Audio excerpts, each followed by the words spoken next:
Association des étudiants tamouls de France. Madame la Présidente, les Tamouls des Lilam à travers le monde aimerions attirer l'attention de ce Conseil sur la détérioration de la situation des droits de l'homme au Sri Lanka.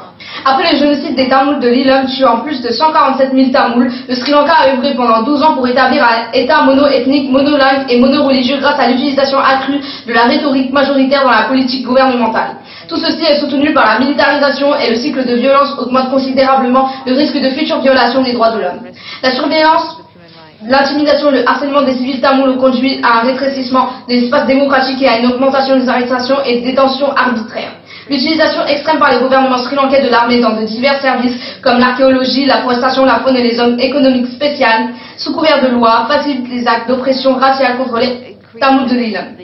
Le Royaume-Uni a continué de trahir les Tamouls dans leur discours constitutionnel de 1948 de 1972 et par la suite en aidant et en encourageant l'état génocidaire Sri Lanka pendant et après la guerre génocidaire de 2009.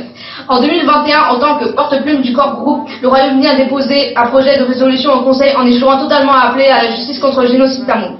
En outre, cela retarde la justice internationale dans les conclusions déjà établies de l'ONU sur crimes de génocide et d'autres crimes atroces. Merci.